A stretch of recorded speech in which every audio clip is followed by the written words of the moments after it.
বড় চিংড়ি আর সবজি দিয়ে যদি পাতলা ঝোল করা যায়, এটাও কিন্তু খেতে দুর্দান্ত হয়। তো আজকে আপনাদের সাথে শেয়ার করছি এই বড় চিংড়ি আর সবজি দিয়ে দারুণ একটা পাতলা ঝোলের রেসিপি। তো প্রথমেই চিংড়িগুলো লবণ হলুদে একটু ম্যারিনেট করে রেখে দিচ্ছি 15 মিনিটের জন্য। এরপর চুলায় একটা প্যান বসিয়ে দিয়েছি, তেল গরম করে হালকা করে মাছগুলো ভেজে নিব। আর চিংড়ি মাছ কিন্তু খুব বেশি ভাজা যাবে না, কারণ খুব বেশি ভাজলে মাছটা শক্ত হয়ে যায়, আবার রাবারিও হয়ে যায়, ওটা খেতে একেবারেই ভালো লাগে না। অল্প সময় ভেজে তুলে নিচ্ছি। আর আমি এক ব্যাচ ভেজে নেবার পর আরেক ব্যাচ ভেজে নিচ্ছি।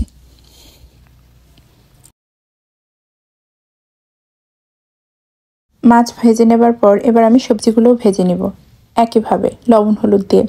আমার কাছে মনে হয় সবজিগুলো যদি একটু ভেজে নেওয়া যায় তাহলে সবজিগুলোর টেস্ট বেড়ে যায় বহুগুণ।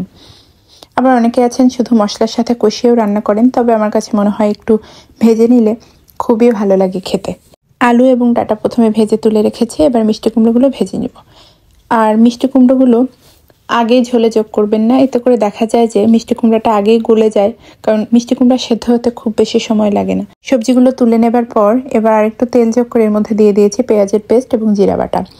এরপর একে একে বাকি মশলাগুলোও যোগ করব। এর মধ্যে আছে লবণ, হলুদ এবং মরিচের গুঁড়া।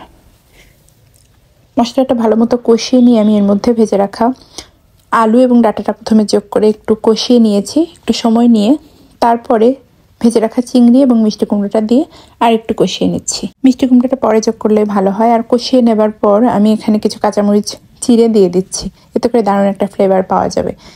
আর ভালো মতো কষানো হয়ে গেলে, যেহেতু এটা পাতলা ঝোল করব, এই কারণেই পরিমাণ মতো পানি যোগ করে কিছু সময় ঢেকে রান্না করে নিচ্ছি। আর কিছু সময় রান্না করে নেবার পর যখন সবকিছু পারফেক্টলি সেদ্ধ হয়ে গেছে আর লবণটাও টেস্ট করে নিয়েছি, তখনই কিন্তু আমার ঝোলটা রেডি। আর ঝোলটা রেডি হয়ে গেছে, এখন আমি পরিবেশনের জন্য তুলে নিচ্ছি। সবসময় ভুনা খাবার কিন্তু শরীরের জন্য একেবারেই ভালো না, এই কারণেই মাঝে মধ্যে যদি এরকম পাতলা ঝোল করা যায়, এটা কিন্তু খেতেও যেমন ভালো লাগে, আবার শরীরের জন্য বেশ উপকারী।